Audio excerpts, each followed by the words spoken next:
Hello everyone. तो हम लोग आज पढ़ने वाले हैं आइसोमरिज्म। सबसे पहले बता दूं कि आइसोमरिज्म को दो पार्ट में डिवाइड किया जाता है। एक होता है स्ट्रक्चरल आइसोमरिज्म,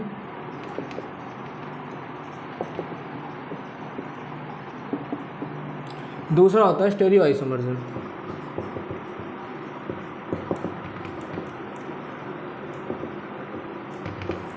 स्ट्रक्चरल आइसोमरिज्म के अंदर आप लोग क्या क्या पढ़ते हैं? पहला हम पढ़ते हैं चेन आइसोमर, फिर पोजिशनल आइसोमर,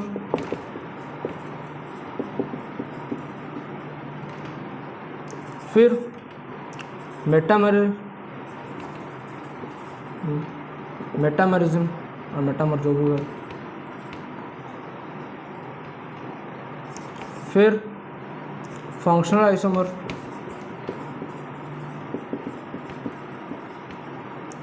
फिर टॉटोमरिज्म, फिर क्या पढ़ते हैं रिंग चेन। तो ये सब इंक्लूडेड किस में होता है? स्ट्रक्चरल आइसोमर में। स्टेरियो आइसोमर को फिर से दो पार्ट में डिवाइड किया गया है। किस में? ज्योमेट्रिकल आइसोमरिज्म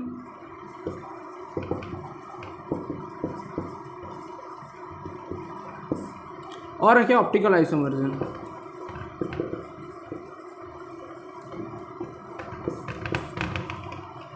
तो इतने पार्ट में इसे डिवाइड किया गया है। तो ज्योमेट्रिकल आइसोमरिज्म में हम लोग क्या क्या पढ़ते हैं? टाइप ऑफ ज्योमेट्रिकल आइसोमरिज्म जैसे पढ़ते हैं हम लोग सिस ट्रांस, और क्या आता है इसमें जेडी सिस्टम। जेडी सिस्टम में जेड मतलब एक साइंटिस्ट का नाम है जूसामेन, नाम याद रखने की ज़रूरत नहीं है, मैं इसे मिटा रहा हूँ। जूसामेन और एक एंटेगेगॉन, ये दोनों साइंटिस्ट के नाम है जिन्होंने ये सिस्टम निकाला था। तो उनके ऊपर बेस्ड एक सिस्टम है जिसके कुछ रूल्स हैं, मैं बताऊंगा। उसके हम पढ़ते हैं सिन एंटी। ये हम पढ़ते हैं ज्योमेट्रिकल आइसोमरिज्म में इतना ही आता है। फिर हम लोग पढ़ते हैं ऑप्टिकल आइसोमरिज्म। ऑप्टिकल आइसोमरिज्म में क्या क्या आता है? पहले आता है chiral centres, chiral centre, chiral carbon, chiral nitrogen, जिसके चारों साइड ग्रुप डिफरेंट हो। फिर आता है स्टेरियो सेंटर, फिर आता है कायरल गया, स्टेरियो गया, स्यूडो स्टेरियो सेंटर और स्यूडो कायरल कार्बन, जो कायरल सेंटर जो बोलना है बोल सकता हूँ, स्यूडो स्टेरियो सेंटर। फिर आता है हम लोगों का मेजो कंपाउंड्स,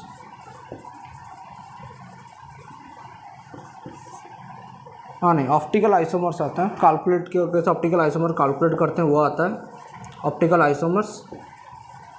फिर आता है मेजो कंपाउंड्स, जिसमें हम लोग प्लेन ऑफ सिमेट्री वगैरह चेक करते हैं। और सबसे आखिर में आता है कन्फर्मर्स। तो ये पूरा चैप्टर का ओवरव्यू है, जिसमें हम लोग पहले स्ट्रक्चरल आइसोमर आज ख़त्म करेंगे, कल मैं ज्योमेट्रिकल आइसोमर पढ़ाऊँगा, उसके बाद में ऑप्टिकल आइसोमर कंप्लीट करेंगे। तो इसको नोट डाउन करो, ये पूरा चैप्टर का तुम्हारा ओवरव्यू आइसोमरिज्म का। तब मैं इसलिए मिटा रहा हूँ, फिर मैं तुम लोगों को structural isomer पढ़ाऊँगा। Okay,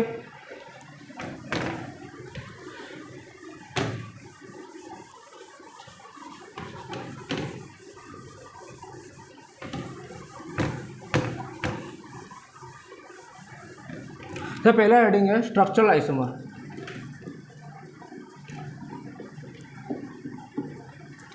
structural isomers का मतलब यही होता है कि जो भी कंपाउंड के हम लोग चेन पोजिशनल जो भी चेक करते हैं, उसमें एक चीज़ कॉमन है, मॉलिक्यूलर फार्मूला हर किसी का सेम होना चाहिए।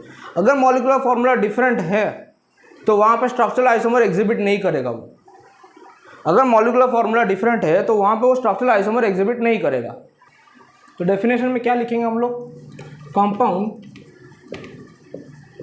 Compounds having same molecular formula but have different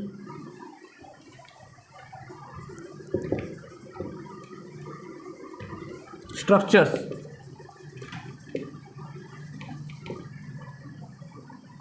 सबसे पहले आता है चेन आइसोमर। चेन आइसोमर का मतलब ये है कि इस कंपाउंड में पैरेंटल चेन डिफरेंट होगा। पैरेंटल चेन में मतलब मैं कंपाउंड अगर लूँगा C4H10, तो मान लो ये हो गया ब्यूटेन, और अगर मैं प्रोपेन के ऊपर एक मिथाइल ग्रुप लगा लूँ तो ये भी हो गया 4 कार्बन का। तो ये दोनों चेन आइसोमर है। इसमें अगर हम लोग देखें तो कितने चेन में कितने कार्बन है? 4 कार्बन, इसमें 3 कार्बन। तो जिस चेन आइसोमर हम पहचाने कैसे, अगर पैरेंटल चेन डिफरेंट हो तो चेन आइसोमर, अगर पैरेंटल चेन सेम हो तो पोजिशनल आइसोमर। मेरी बात समझ में आई? तो इसका डेफिनेशन हम लिखेंगे, इसको मिटा रहा हूँ, ये एग्जांपल था बस। Compound having same molecular formula but differ in parent chain. जैसे मान लो मैं एक एग्जांपल लेता हूँ, C5H12, ये हो गया एक स्ट्रक्चर, ये हो गया दूसरा स्ट्रक्चर, ये हो गया तीसरा स्ट्रक्चर। तो ये तीनों में इसमें कितने कार्बन है? पैरेंट चेन में कितने कार्बन है? 5 कार्बन। इसमें पैरेंट चेन में कितने कार्बन है? 4 कार्बन। इसमें पैरेंट चेन में कितने कार्बन है? 3 कार्बन। दिख रहा है? 1 2 3। इसमें 1 2 3 4। इसमें 1 2 3 4 5। तो ये तीनों के तीनों चेन आइसोमर हैं, CI। तो चेन आइसोमर में हम लोग समझ compound having same molecular but differ in parent chain में डिफर हो, इसके हम पढ़े पोजिशनल आइसोमर। तो इसको मैं रब कर रहा हूँ, फिर मैं इसको नोट डाउन कर लेना, फिर मैं पढ़ाऊँगा positional isomer.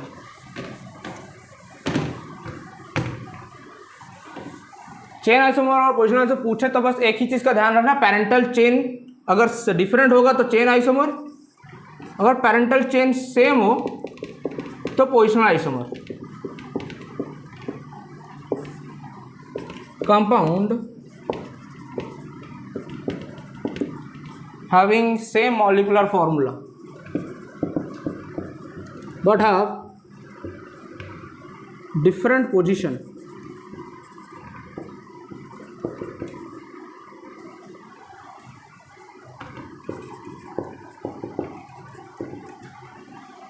of the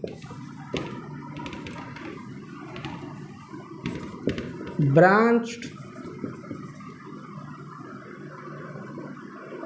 branch molecule atom लिख ली, branch atom, branch atom,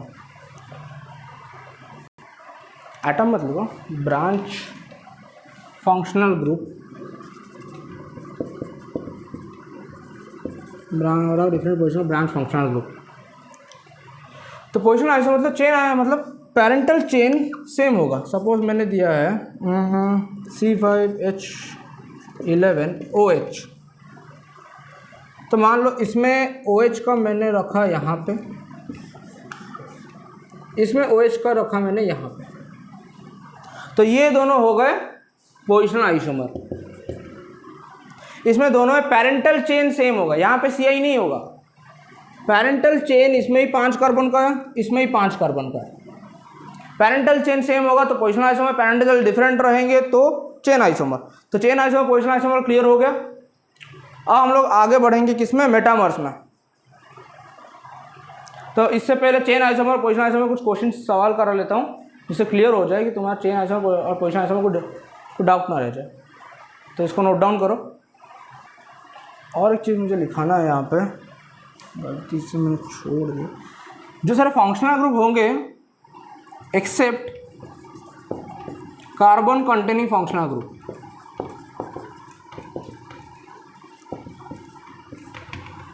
carbon containing मतलब एग्जांपल के हिसाब से CHO, COOH, ऐसे कंपाउंड जिसमें C++N, सियानाइड, इन सब कंपाउंड में जिसमें कार्बन हो, वहाँ पे हम लोग ब्रांचिंग में अगर कार्बन को लेंगे, अगर वहाँ पे ब्रांच में फंक्शनल ग्रुप कार्बन बेस्ड है तो कार्बन से नंबरिंग होगा। यहाँ पे OH में कार्बन नहीं, तो OH में कार्बन नहीं है, इसलिए यहाँ पे हम लोग पैरेंटल चेन यहाँ से ले रहे हैं। इसके बाद एग्जांपल कराऊंगा तो तुम्हें समझ में आ जाएगा। इसे मिटा रहा हूँ।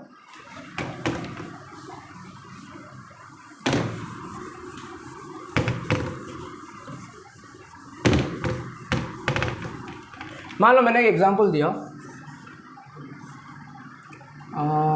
CHO, तो यहाँ से तुम लोग यहाँ से काउंट नहीं करोगे। अगर किसी ने यहाँ से काउंट किया तो आंसर गलत निकलेगा। तुम लोग पैरेंटल चेन सेम है, लेकिन यहाँ से काउंट नहीं, क्योंकि यहाँ पे जो फंक्शनल ग्रुप है वो कार्बन कंटेनिंग है। तो फंक्शनल ग्रुप तुमने PFG पढ़ा होगा IUPAC में, प्रिंसिपल फंक्शनल ग्रुप। तो वहाँ से ही नंबरिंग होगी जहाँ से प्रिंसिपल फंक्शनल ग्रुप है 1 2 3 4 5, इधर 1 2 3 4, मतलब कि इधर पैरेंट चेन में 5 कार्बन है, इधर 4 कार्बन है। इसका मतलब ये CI है, पोजिशन आइसोमर नहीं है। ये मत सोचना कि भाई यहाँ पे तो CHO बीच में है और यहाँ पे सेकेंड कार्बन पे है, थर्ड कार्बन पे होगा। ये मत करना PI होगा, ये CI होगा, चेन आइसोमर। ये पोजिशन आइसोमर नहीं होगा, क्योंकि अगर कार्बन कंटेनिंग फंक्शनल ग्रुप अगर एटम कंपाउंड में है तो नंबरिंग वहीं से शुरू होगी जहाँ पे प्रिंसिपल फंक्शनल ग्रुप सब के टॉप है। मतलब पहले कार्बोक्सिलिक एसिड आता है प्रिंसिपल फंक्शनल ग्रुप में, फिर एल्डिहाइड वगैरह ये सब आता है। समझ में आ गया? तो ऐसे में और कुछ सवाल देता हूँ, करो। फाइंड चेन आइसोमर और पोजिशन आइसोमर।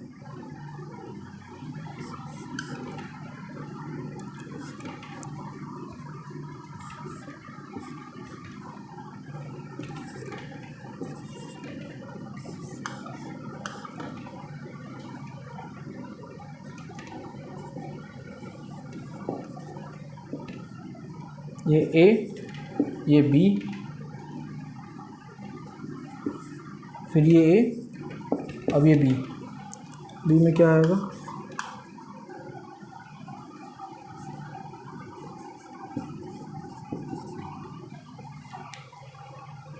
ये दोनों सवाल करो।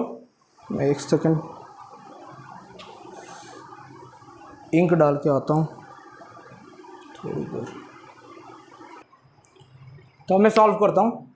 यहाँ पर अगर हम लोग देखेंगे तो पैरेंटल चेन में कितने कार्बन है? 1 2 3 4, यहाँ पे 3, मतलब ये है सिंपल CI।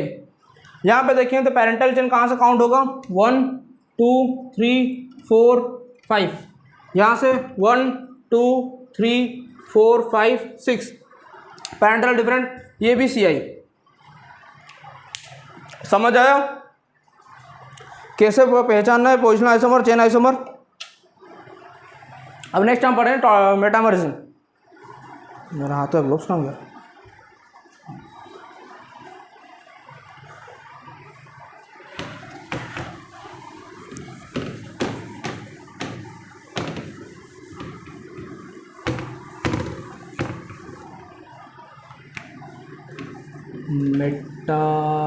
मेटामरिज्म किसी में इन क्यों नहीं चल रहा है ठीक से?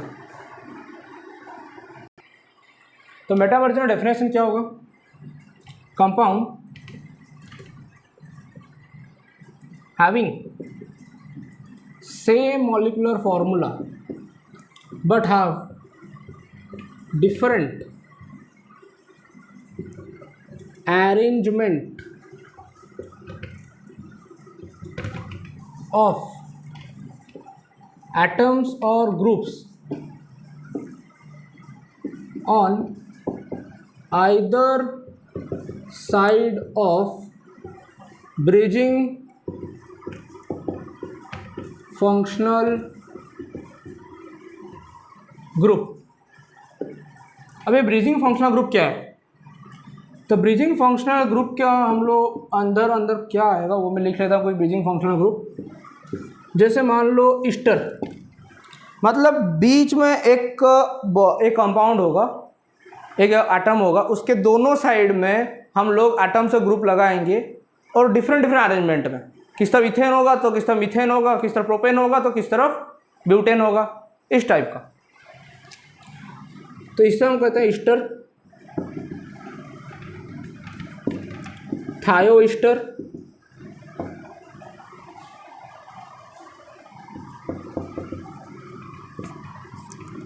कीटोन,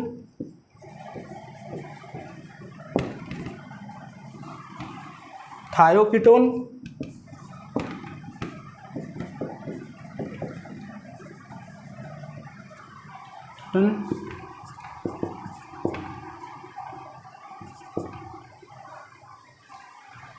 इसो ये इथर, थायो ईस्टर नहीं, इथर है ये, सॉरी आई एम सॉरी, थायो इथर, ये इथर है, ये ईस्टर है।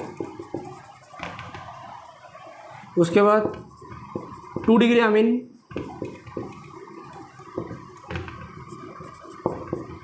3 डिग्री अमीन, और एक C double bond O anhydride.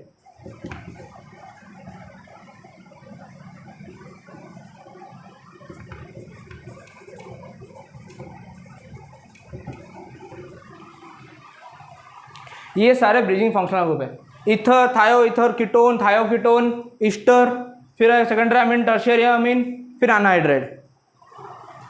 तो ये सब लोग ब्रिजिंग फंक्शनल ग्रुप। अब मैं आपको दिखाऊंगा कि मेटामर्स कब कैसे, मेटामर्स किसको कहेंगे,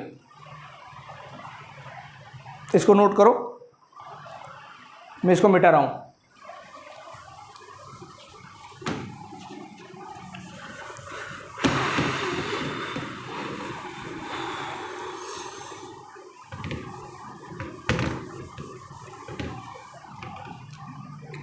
मान लो मैंने दिया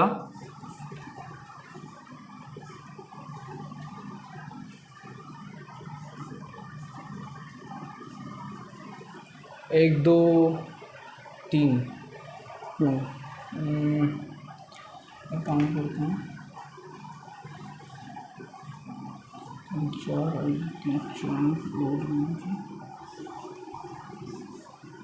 तो मुझे बोलो ये तीनों मेटामर हैं या नहीं। सबसे पहले क्या देखना है, मॉलिक्यूलर फॉर्मूला सेम है कि नहीं तीनों में सेम नंबर कार्बन और सेम नंबर हाइड्रोजन है कि नहीं।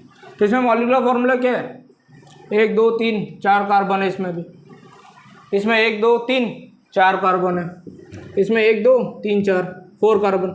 इसका मतलब 4 का मतलब मॉलिक्यूलर फॉर्मूला सेम है।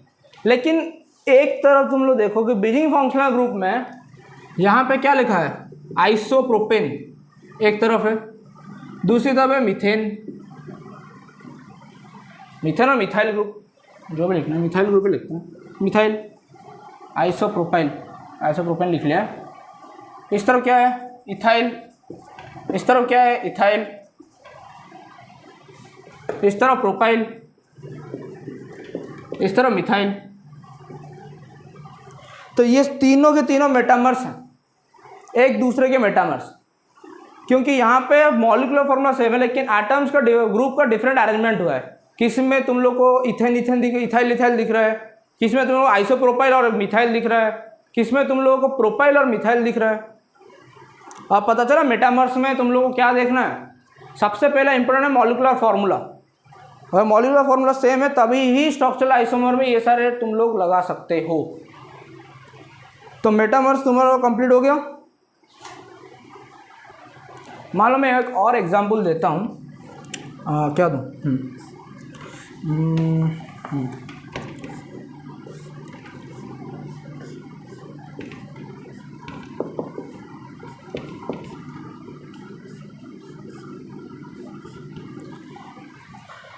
और एक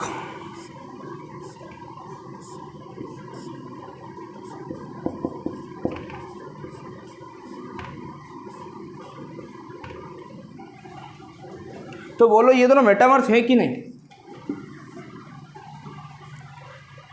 इस तरफ सी डबल बॉन्ड ओ के साइड में बेंजीन लगा है, इस तरफ सी डबल बॉन्ड ओ के साइड में क्या लगा है, साइक्लोहेक्सेन। तो ये दोनों भी मेटामर्स हैं।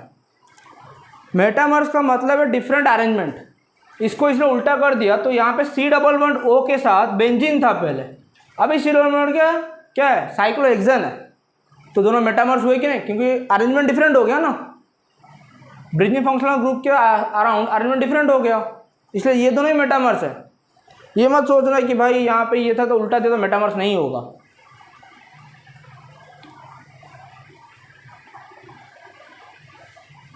तो ये दो हो गया तुम्हारा मेटामर्स। अगर इसमें मेटामॉर्फिज्म के साथ अगर तुम्हें पूछा कि पी आई है या सी आई है, चेन आइसोमर है या फिर पोजिशनल आइसोमर है, तो क्या बोलोगे कि ये पोजिशनल आइसोमर है पी आई। क्यों? क्योंकि यहाँ पर सब में पेरेंटल चेन में, नहीं पेरेंटल चेन में पी आई नहीं होगा ये, सॉरी पी आई नहीं होगा ये, क्योंकि यहाँ पे पेरेंटल चेन में 1 2 3 1 4, यहाँ पे 1 2 3, इन दोनों में कंपैरिजन होगा तो इन दोनों में तो सेम ही होगा पेरेंटल चेन में, तो ये दोनों तो पी आई करेंगे, लेकिन ये दोनों सी आई होंगे, ये इसके साथ भी सी आई होगा, क्योंकि यहाँ पे पेरेंटल चेन में काउंट करें तो 3 कार्बन है, यहाँ पेरेंटल चेन में 4 कार्बन है, यहाँ पे 4 कार्बन है पेरेंटल चेन में, मतलब जो मेन पेरेंटल चेन में, उसमें एक ब्रांचिंग है ना इसीलिए। लेकिन सब में मॉलिक्यूलर फार्मूला के अनुसार सब में 4 कार्बन ही है, इसलिए अगर ए बी सी तीनों में कंपेयर हो तो ए एंड सी दोनों होते हैं positional isomer, A and B होता है हमारा चेन आइसोमर, और बी एंड सी भी होता है चेन आइसोमर। समझिए? अब हम लोग खत्म हो गया ये हमारा मेटामॉर्फिज्म। अभी हम लोग चलेंगे किसमें, फंक्शनल आइसोमर पे। तो मैं इसको रब कर रहा हूँ।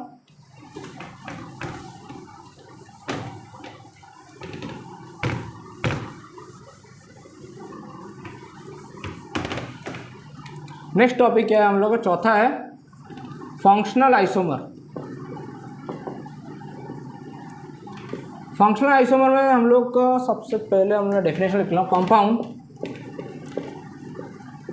मॉलिक्यूलर फॉर्मूला सेम होगा, having same molecular formula but have different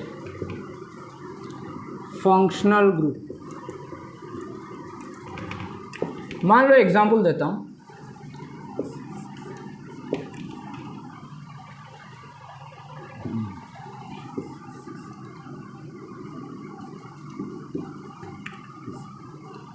आप मुझे बताओ, इसको अच्छे से लिख लेता हूँ, 4 5 ठीक है। इसमें फंक्शनल ग्रुप क्या है, कीटोन। इसमें फंक्शनल ग्रुप क्या है, अल्कोहल और अल्कीन दोनों है, लेकिन प्रिंसिपल फंक्शनल ग्रुप में अल्कीन नहीं आता, उसमें अल्कोहल आता है, तो इसको काउंट नहीं करेंगे हम लोग।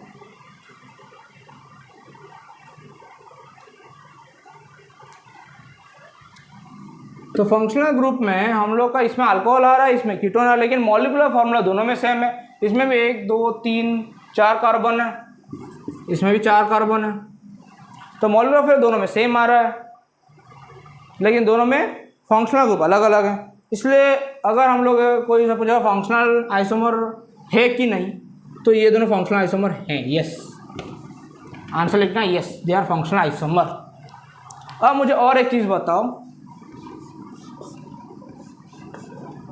मान लो ये हो गया तुम्हारा OH, फेनॉल दे दिया, और ये हो गया CH2OH। तब मुझे बताओ ये दोनों फंक्शनल आइसोमर है कि नहीं। गलती से भी ये मत लिख लेना भाई, बोलना कि भाई ये फेनॉल है, ये अल्कोहल है, ये मत बोल देना कि ये होगा ही फंक्शनल आइसोमर है, क्योंकि यहाँ पर बेंजीन में 6 कार्बन है, यहाँ पे बेंजीन पे 6 कार्बन तो है, लेकिन एक एक्स्ट्रा कार्बन भी तो है, तो मॉलिक्यूलर फार्मूला तो डिफरेंट हो गए। मॉलिक्यूलर फार्मूला डिफरेंट हो गए तो ना ये टोटल स्ट्रक्चरल आइसोमर ही नहीं होगा।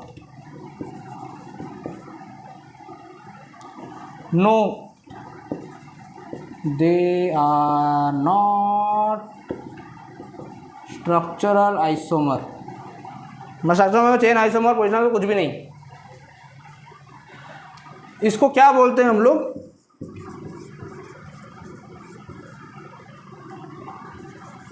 होमोलोग्यूल्स।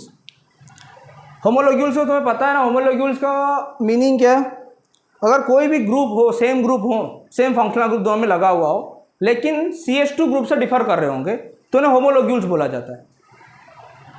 तो ये होमोलोग्यूल्स होंगे, लेकिन ये स्ट्रक्चरल आइसोमर नहीं है, तो ये बात याद रखना। लिख लेता हूँ होमोलोग्यूल्स, ये मिटा क्यों दिया मैंने। तो फेनॉल और अल्कोहल दोनों में स्ट्रक्चर ना ही फंक्शनल आइसोमर ना ही स्ट्रक्चरल आइसोमर बिहेव करते हैं। क्यों? मॉलिक्यूलर फॉर्मूला डिफरेंट है इसलिए। समझ आ गया फंक्शनल आइसोमर। तो कुछ फंक्शनल ग्रुप मैं यहाँ पे लिखा लेता हूँ, सम फंक्शनल ग्रुप जिसके अंदर कंपैरिजन हो सकता है,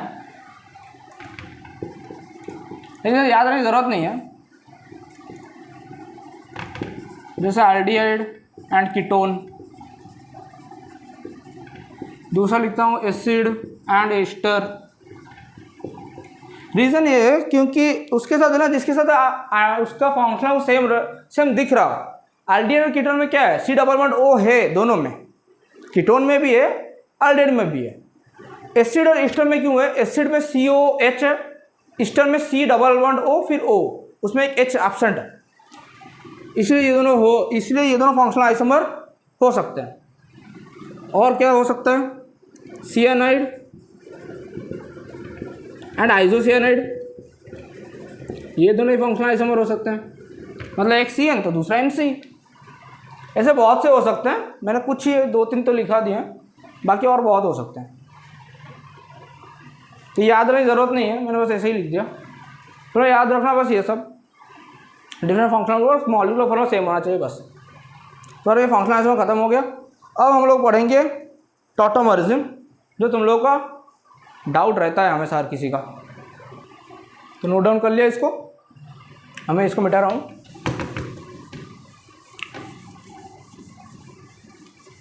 पॉज करके नोट कर लेना। टॉटोमर और रिंग चेन ही बाकी है बस, फिर डिग्री ऑन सैचुरेशन वगैरह वगैरह हैं। ठीक है, तो हम लोग पढ़ेंगे भी टॉटोमरिज्म।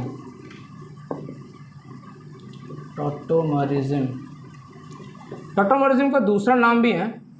अगर टॉटोमरिज्म एग्जाम में ना दे के कुछ और नाम दे दिया हो, जैसे कि डेस्मोट्रोपिज्म, ये भी एग्जाम में दे सकता है। और क्या बोलते हैं टॉटोमरिज्म को? एलिलोट्रोपिज्म भी बोलते हैं, लेकिन एग्जाम में कभी ऐसा देता नहीं है, लेकिन कुछ कुछ बुक में तुम्हें ये देखने को मिल जाएगा। डेस्मोट्रोपिज्म, एलियोट्रोपिज्म और क्या है? क्रिप्टोट्रोपिज्म,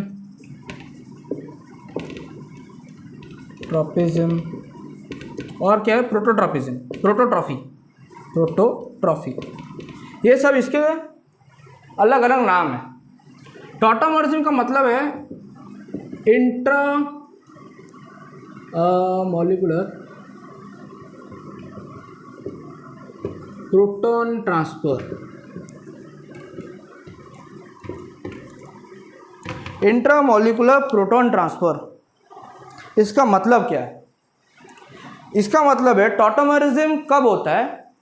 जब किसी कंपाउंड में हाईली इलेक्ट्रोनेगेटिव एटम होता है।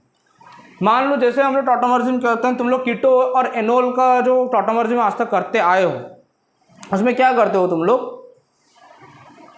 कीटोन में क्या होता है? तुम कीटोन को अल्कीन प्लस अल्कोहल में कन्वर्ट करते हो, उसी को टॉटोमरिज्म बोलते हो तुम लोग। हर कोई वही बोलता है, मैं क्या, सॉरी गलती हो गई। हाँ, तो टॉटोमरिज्म में कंडीशन क्या क्या रहेगा? कैसे पता चलेगा कि यहाँ पे टॉटोमरिज्म हो सकता है या नहीं? कंडीशन फॉर टॉटोमरिज्म,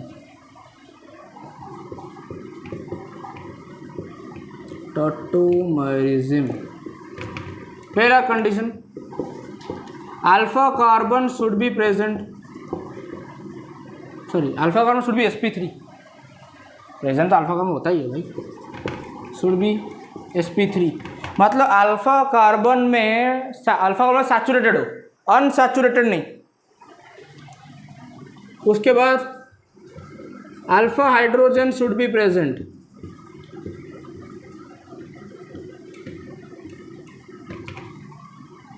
तो मैं तुम्हें कुछ देता हूँ कि इसमें टॉटोमरिज्म, फाइंड टॉटोमरिज्म और नॉट, इन दोनों के बेसिस पे देखना।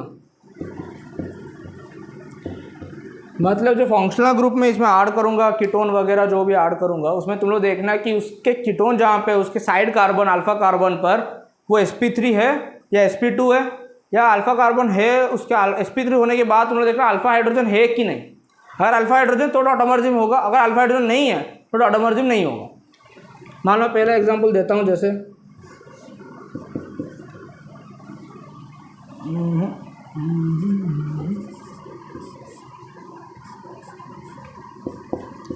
जो एरो में जो लाइन से मार्क किया है वो सब मिथाइल है।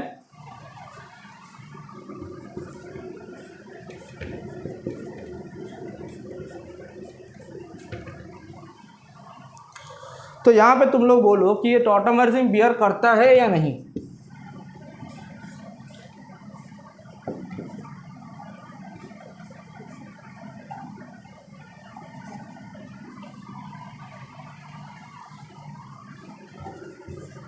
चार्ट देता हूँ।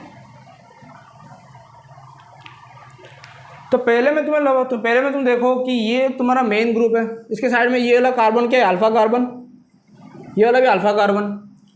तो ये दोनों तरफ से टॉटमर्जिन कर सकता है, मतलब करेगा एक तरफ से, लेकिन दोनों तरफ से पॉसिबिलिटी है, क्योंकि दोनों अल्फा कार्बन sp3 है, साथ में 3 अल्फा H प्रेजेंट है, इसीलिए इस तरफ भी 3 है, उस तरफ भी 3, मतलब टोटल 6 अल्फा H प्रेजेंट है। तो ये तो करेगा। इस तरफ अगर इसको मैं मेन ग्रुप पकड़ लूँ तो इस तरफ जो अल्फा कार्बन है वो sp3 तो है, लेकिन इसके पास अल्फा हाइड्रोजन नहीं है, अल्फा हाइड्रोजन नहीं है। लेकिन इस तरफ जो कार्बन है उसके पास वो अल्फा कार्बन sp3 भी है, लेकिन उसके पास अल्फा हाइड्रोजन भी है। तो इस तरफ से करेगा टॉटमर्जिन, तो ये भी टॉटमर्जिन करेगा। ये वाला अगर मेन ग्रुप हम पकड़ लें तो ये दोनों अल्फा कार्बन के पास अल्फा हाइड्रोजन नहीं है, दोनों sp3 तो है लेकिन अल्फा हाइड्रोजन नहीं है, तो ये टॉटमर्जिन नहीं करेगा। उसके बाद ये वाला जो तुम लोग जो पढ़ते हो टॉटमर्जिन 1,3 सिस्टम 1,5 सिस्टम, ये आखिरी वाला वैसा ही है। अगर ये मेन कार्बन पकड़ लो तुम लोग तो ये अल्फा कार्बन तुम्हारा sp3 तो है लेकिन अल्फा हाइड्रोजन एब्सेंट है, और ये वाला कार्बन sp2 है, तो ये तो करेगा नहीं। तो हम लोग क्या देखें, इसके बाद वाला कार्बन, मतलब ये वाला तो sp3 है, तो हम लोग इस टोटल को मेन ग्रुप ले लेंगे भाई। तो ये sp3 है, मतलब इसके बाद 3 अल्फा H है, तो ये टॉटमर्जिन करेगा। ये 1,5 सिस्टम है, टॉटमर्जिन का ये 1,5 सिस्टम है। आगे वो मैं पढ़ाऊंगा 1,5 सिस्टम। तो अगर टॉटमर्जिन अल्फा कार्बन के पास बियर नहीं हो रहा है, इस तरह दोनों तरफ sp2 है, तो उसके साइड वाला अल्फा कार्बन देख लेना। अगर उसके साइड वाला अल्फा कार्बन sp3 और अल्फा हाइड्रोजन प्रेजेंट है तो वो टॉटमर्जिन होगा। मेरी बात समझ में आई? अगर जो कीटोन है या थायोकीटल वगैरह कुछ भी अगर मैं फंक्शनल ग्रुप है, उसके साइड दोनों कार्बन देख लेना, अल्फा कार्बन, अगर वो sp3 है और अल्फा हाइड्रोजन वहाँ पर है तो 1,3 सिस्टम में टॉटमर्जिन हो जाएगा। अगर नहीं वहाँ पे sp2 है, कार्बन sp2 है, या फिर वहाँ पर टर्शियरी का कार्बन है, तो वहाँ पर हाइड्रोजन अल्फा हाइड्रोजन नहीं है, तो वहाँ पे तो नहीं होगा। तो उसके बाद वाले कार्बन पे देख लेना, तो वहाँ पर हो सकता है। और एक चीज़ मैं बताना भूल गया, आई एम सॉरी। अगर अल्फा कार्बन sp3 है लेकिन उसके बाद अल्फा हाइड्रोजन नहीं है, तो उसके बाद वाला कार्बन पर मत जाना। अगर अल्फा कार्बन तुम्हारा sp2 है तो उसके बाद वाले कार्बन पर जाना। मैंने अभी जो बोला मैं थोड़ा सा ज़्यादा बोल दिया कि मिक्स कर दिया गलती से।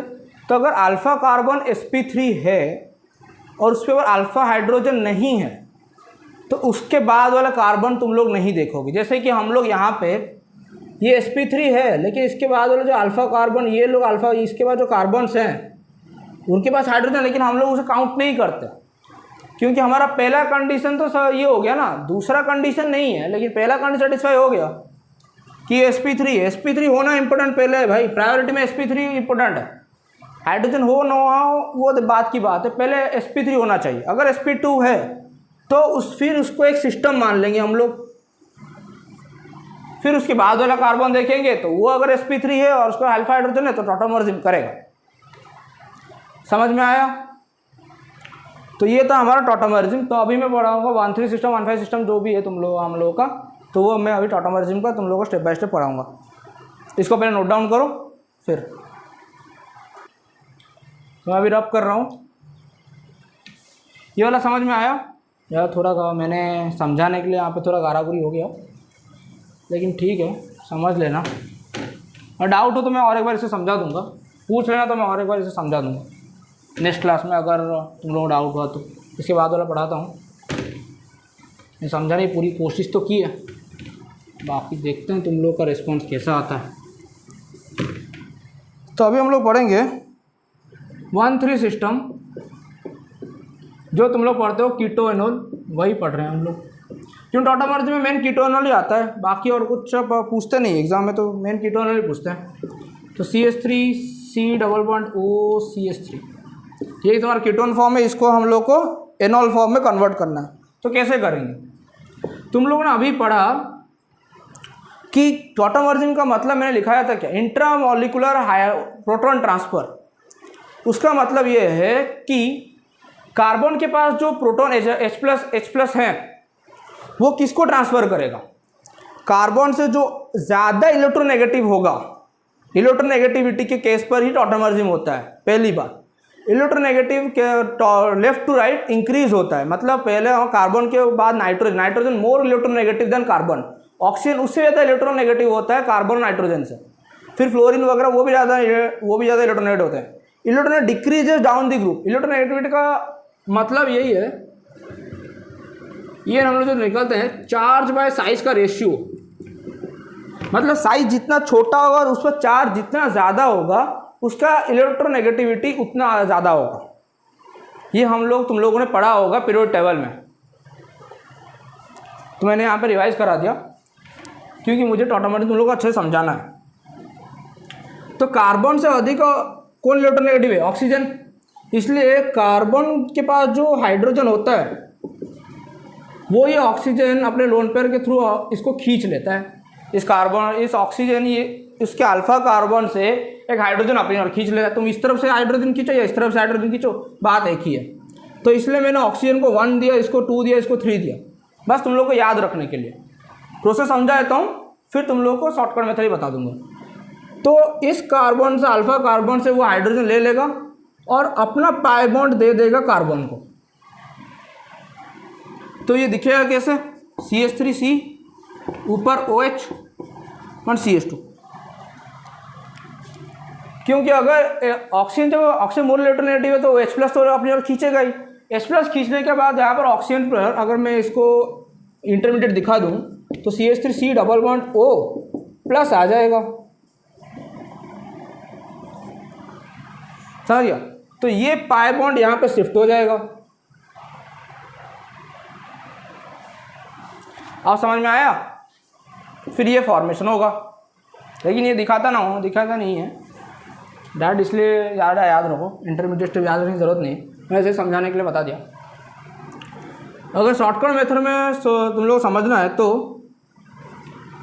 3 नंबर जो मैंने मार्किंग किया 1 2 3, 3 से H1 पर 1 2 का पाई बॉन्ड 2 3 पर शिफ्ट कर दो। 3 से H1 पर 1 2 का पाई बॉन्ड 2 3 पर शिफ्ट कर दो। ये मैंने तुम लोगों को समझने लिख लिया, लेकिन तुम लोगों को मैंने समझाया है क्यों कि अगर कार्बन से लेस इलेक्ट्रोनेगेटिव एलिमेंट होता, जैसे बोरॉन होता या कुछ और, वैसे तो बोरॉन फॉर्मेशन नहीं करता, लेकिन अगर होता तो कार्बन के ऊपर आता क्या? हाइड्रोजन। बोरॉन से कार्बन हाइड्रोजन ले लेता, क्योंकि इलेक्ट्रोनेगेटिव बोरॉन का कम है देन कार्बन, क्योंकि बोरॉन का एटॉमिक नंबर 5 है और कार्बन का 6। समझ में आया? जो इंटरमोलर हाइड्रोजन बॉन्ड, इंटरमोलर जो हाइड्रोजन ट्रांसफ़र होता है और प्रोटॉन ट्रांसफ़र होता है वो किस बेसिस पे होता है? इलेक्ट्रोनेगेटिविटी के बेसिस पर। तो ये था तुम्हारा कीटोएनॉल का जो टॉटामर्जिन 1,3 सिस्टम का ये था। ये क्या है? EN और ये है ऑल, इसलिए इसे कीटो, इसको एनऑल बोलते हैं। ये तुम्हारा हो गया 1,3 सिस्टम कीटोएनॉल का। तो हम लोग, ये था 1,3 सिस्टम कीटोएनॉल का, और कुछ वेराइटी पढ़ा देता हूँ तुम लोग 1,3 सिस्टम का। तो पहली वेराइटी हम लोग आएगा वो आएगा nitro to aci nitro conversion. Nitro से एससी नाइट्रो, ये वैसा ही है, CH3 CH2 N double bond O O-। अब मुझे बोलो, ये तुम्हारा है नाइट्रो ग्रुप। अब मुझे बोलो नाइट्रोजन और ऑक्सीजन में से मोर इलेक्ट्रोनेगेटिव कौन है? ऑक्सीजन। इसका मतलब जो अल्फा कार्बन से हाइड्रोजन जाएगा वो किस पर जाएगा? ऑक्सीजन पर। मतलब ऑक्सीजन को पहले 1 नंबर दे दो, 1 2 3, और 3 नंबर जो अल्फा कार्बन है, ये अल्फा कार्बन sp3 भी है, ऐसे अल्फा हाइड्रोजन भी है, मतलब ये टॉटोमर्स करेगा। तो मतलब 1 हम लोग इससे पहले जो हमने पढ़ा, क्या पढ़ा था, इसको अगर मैं खोल के दिखाऊं तो यहाँ पे H रख लेता हूँ। ये O इस H को अपनी ओर खींचेगा तो ये और ये पाई बॉन्ड कहाँ आ जाएगा? यहाँ पे। तो CH3 CH double bond N, ये हो गया OH, नाइट्रोजन प्लस आएगा, O माइनस प्लस आएगा। समझ गए तुम लोग? ऑक्सीजन यहाँ पे हाइड्रोजन खींच लेगा अल्फा कार्बन से, हाइड्रोजन खींचने के बाद ऑक्सीजन अपना पाई बॉन्ड दे देगा किसको? कार्बन नाइट्रोजन के, नाइट्रोजन को अपना पाई बॉन्ड दे देगा, तो कार्बन नाइट्रोजन अपना डबल बॉन्ड फॉर्मेशन कर लेंगे। तो ये था तुम्हारा नाइट्रो से एससी नाइट्रो, इसको क्या बोलते हैं? SC nitro. नाइट्रो से एसी नाइट्रो 1,3 सिस्टम का कन्वर्जन। तो ये तुम्हारा तो नाइट्रो से एसी नाइट्रो कन्वर्जन हो गया। अब वैसे ही तुम लोग का और एक है नाइट्रोसो से ऑक्सिम, ये भी एक टाइप का है, इसे ही पढ़ लेते हैं। तो इसमें भी CH3 CH2 single bond N double bond हो, इसको बोलते हैं नाइट्रोसो। अगर NO2 होता है, NO2 माइनस, उससे बोलते हैं नाइट्रो, NO को नाइट्रोसो, ये याद रखना। और अगर इसको 1,3 सिस्टम में करेंगे तो ऑक्सीजन मोर इलेक्ट्रोनेगेटिव, तो इसको 1 नंबर दे दो, इसको 2 दे दो, इसको 3 दे दो। मतलब यहाँ से एक H को मैं ऐसे दिखा देता हूँ, तो यहाँ से H जाएगा ऑक्सीजन पर और पाई बॉन्ड शिफ्ट होगा कार्बन और नाइट्रोजन के अंदर। CH3 CH double bond N single bond OH। तो ये हो गया नाइट्रोसो से, ये हो गया हमारा ऑक्सीम। CH double bond N OH को ऑक्सीम बोलते हैं।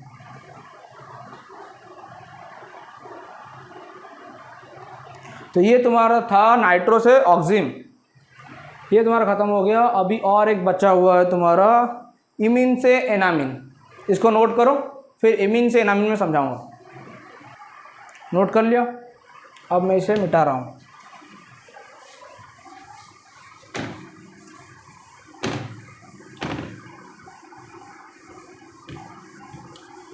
अब तुम लोगों का है इमीन से एनामिन। तो इनिम का हम लोग लिखेंगे CH3 CH2 लिखें या CH लिख ले, सिर्फ CH है ज़्यादा, CH2 लिख लेते हैं, नहीं तो अल्फा कार्बन से ये नहीं होगा, CHNH, वो भी सही है। तो ये है तुम्हारा इमीन, तुम्हारा 12th क्लास में इसको पढ़ा होगा। इमीन और एक आने वाला है तुम लोगों का, शायद वो आएगा एमीन्स में आएगा। इसको हम लोग कन्वर्जन करेंगे एनामिन में। सबसे पहले मोर इलेक्ट्रोनेगेटिव कौन है? कार्बन नाइट्रोजन, नाइट्रोजन है तो इसको 1 नंबर दे दो, इसको 2 दे दो, इसको 3 दे दो। 3 नंबर है अल्फा कार्बन है, alpha carbon should be sp3 है, उसका अल्फा हाइड्रोजन भी है, तो मतलब ये टॉटोमर्स करेगा। टॉटोमर करेगा तो सबसे पहले क्या होगा? यहाँ से H जाएगा इसके ऊपर, पाई बॉन्ड शिफ्ट होगा वहाँ पे, तो CH3 CH double bond N से डबल बॉन्ड CH, फिर हो गया यहाँ पर NH2। समझ में आया कैसे हुआ? यहाँ पे अल्फा कार्बन है, अल्फा कार्बन से H गया मोर इलेक्ट्रोनेगेटिव एलिमेंट के पास, नाइट्रोजन के पास, वो कन्वर्जन हो गया NH2 के पास। NH2 हो गया तो वो उसने पाई बॉन्ड शिफ्ट कर दिया कहाँ पे? यहाँ पे। क्यों? यहाँ पे H प्लस देने के बाद वो माइनस हो गया था ना, इसीलिए उसको कार्बन को भी तो स्टेबल होना है, और नाइट्रोजन 4 बॉन्ड तो फॉर्म करेगा तो उस पर प्लस चार्ज आ जाएगा। नाइट्रोजन 3 बॉन्ड फॉर्म करेगा तो ही न्यूट्रल रह सकता है, इसलिए यहाँ पे 3 बॉन्ड फॉर्म कर रहा है, इसीलिए स्टेबिलिटी के लिए पाई बॉन्ड शिफ्ट हो गया। बाकी समय स्टेबिलिटी के लिए ही, प्लस और आयन को बैलेंस करने के लिए ही पाई बॉन्ड का शिफ्टिंग हुआ था। तो ये था तुम्हारा इमीन से एनामिन। एनामिन मतलब ये है अल्कीन, मतलब अल्कीन का EN, और NH2 को हम लोग क्या बोलते हैं? अमीन। तो हो गया इमीन से एनामिन, समझ में आ गया? तो ये था हमारा टॉटोमरिज्म के 1,3 सिस्टम का 3-4 केसेस। अब हम लोग पढ़ेंगे 1,2 सिस्टम। 1,2 सिस्टम अल्काइन में पॉसिबल है, मतलब जैसे अल्काइन में ट्रिपल बॉन्ड में C ट्रिपल बॉन्ड N है, कार्बन 4 बनाता है, नाइट्रोजन 3 बनाता है। मोर इलेक्ट्रोनेगेटिव एलिमेंट कौन है? नाइट्रोजन। तो यहाँ पे 1,2 सिस्टम में कार्बन अपना हाइड्रोजन किसको देगा? नाइट्रोजन को। इसका मतलब नाइट्रोजन का हाइड्रोजन लेके कितना बॉन्ड फॉर्म करेगा? 4 बॉन्ड, और कार्बन 3 बॉन्ड। इसका मतलब क्या होगा? कार्बन हो जाएगा नेगेटिव। अगर मैं इसको ऐसे लिखूं तो नाइट्रोजन, ये hydrogen, double bond carbon, triple bond carbon, nitrogen plus है कार्बन माइनस। तो हम लोग प्लस माइनस जाते ऐसे लिख सकते हो, या लिख सकते हो तुम लोग ऐसे एरो मार दे के कि एक इलेक्ट्रॉन किस पर गया? कार्बन पर गया। समझ आया? ये था 1,2 सिस्टम।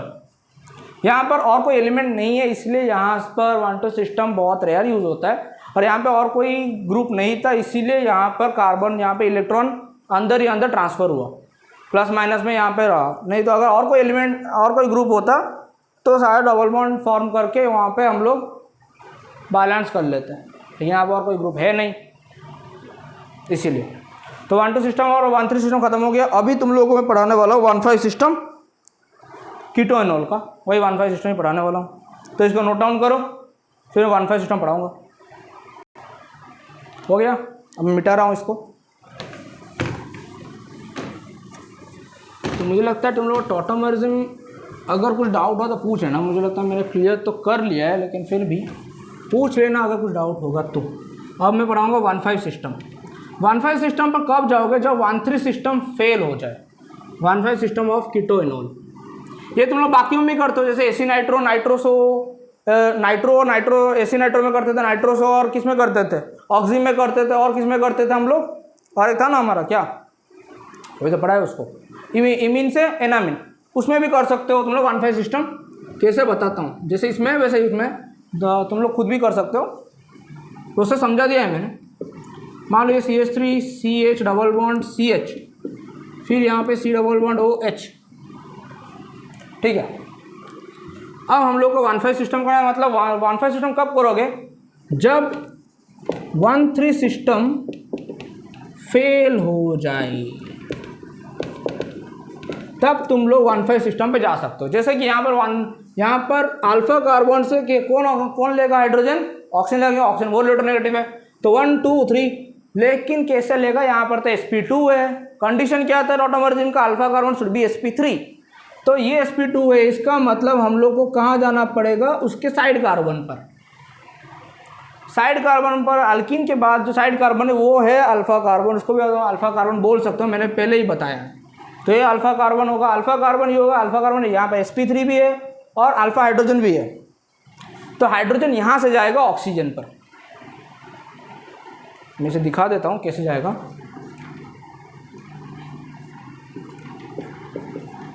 तो ये जाएगा ऑक्सीजन पर,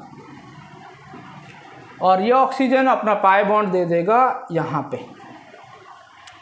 और ये जो पाई बॉन्ड है तुम लोगों को अभी यहाँ पे कॉन्जुगेशन होगा, तो ये पाई बॉन्ड यहाँ शिफ्ट हो जाएगा, क्योंकि यहाँ पे एक हाइड्रोजन गया है, तो यहाँ पे माइनस चार्ज फॉर्मेशन हुआ है और यहाँ पे प्लस चार्ज। तो प्लस और माइनस बैलेंस करने के लिए डबल बॉन्ड शिफ्ट होता रहता है। CH2 double bond CH, single bond CH, फिर डबल बॉन्ड C, यहाँ पे आ जाएगा OH, यहाँ पे आ जाएगा H। तो ये था कीटो से एनॉल फॉर्म। यहाँ पे दो अल्कीन है इसलिए इन, और अल्कोहल है क्या इसलिए ऑल। समझ में आया? 1,5 सिस्टम कब यूज़ करोगे? जब 1,3 सिस्टम फेल हो जाए। और कैसे करोगे? अल्फा कार्बन से दे देना किसको? मोर इलेक्ट्रोनेगेटिव एलिमेंट को हाइड्रोजन दे देना, फिर उसके बाद पाई बॉन्ड शिफ्ट कर लेना, जिसके कार्बन पर अल्फा कार्बन, जो अल्फा कार्बन से तुम लोगों ने H निकाला है उसी पर डबल बॉन्ड आएगा। मेरी बात समझ रहे हो? वहाँ से वहीं पर चार्ज बैलेंस होगा, इसलिए वहाँ पे डबल बॉन्ड शिफ्ट होगा। तो वो तुम अगर 1,5 सिस्टम में तो कॉन्जुगेशन लगा के शिफ्ट कर लेना, नहीं तो तुम 1,3 सिस्टम में तो डायरेक्ट शिफ्टिंग ही होता है। समझ आ गया? तो ये इतना था तुम्हारा टॉटोमरिज्म। टॉटोमरिज्म में और एक एग्जांपल करा देता हूँ। ये 1,5 सिस्टम का ही और एक एग्जांपल है जो क्लियर हो जाए।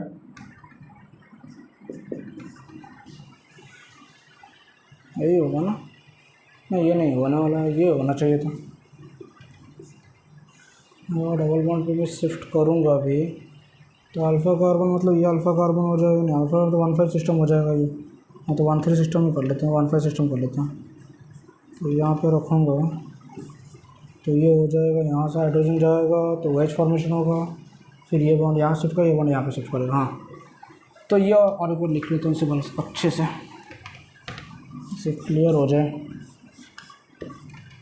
वीडियो ऑन है ना? हाँ चलो, बंद नहीं हुआ अभी तक।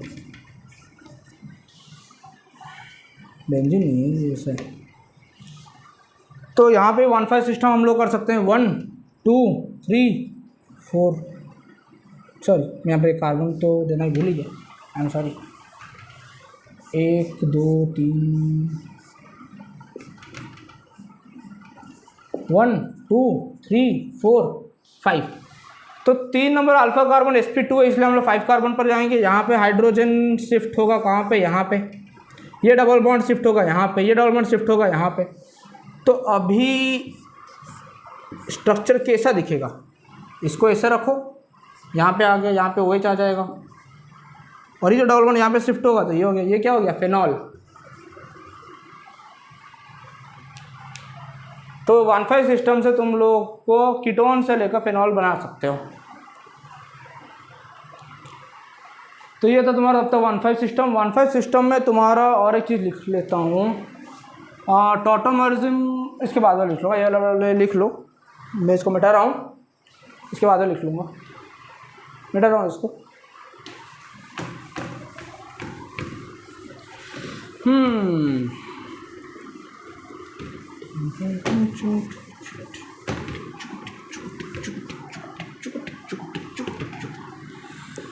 पहली बात, टॉटोमरिज्म आर ऑल्सो फंक्शनल आइसोमर। दूसरी बात, total sigma bond, pi bond, lone pair is same in product, मतलब रिएक्टेंट प्रोडक्ट में, इन रिएक्टेंट एंड प्रोडक्ट में। मॉलिक्यूलर फॉर्मूला सेम होगा, इंडायरेक्टली वही बोलना चाहता है। मॉलिक्यूलर फॉर्मूला सेम होगा बस, और कुछ नहीं, सेम होना चाहिए। और आखिरी अभी पढ़ाऊंगा मैं ring chain tautomerism, sorry ring chain isomerism.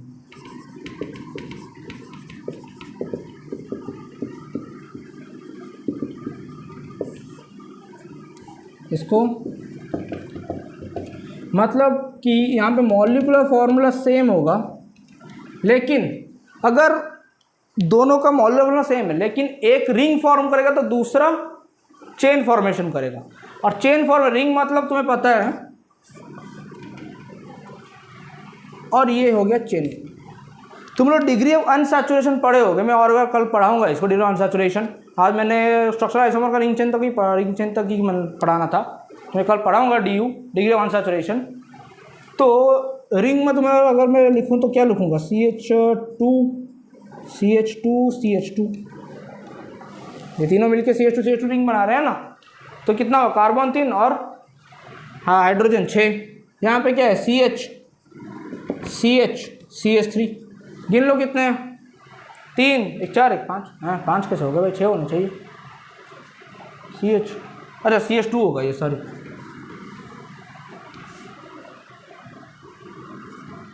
CH2 CH3। तो यहाँ पर भी ये हो गया, मॉलिक्यूलर फॉर्मूला दोनों में सेम है।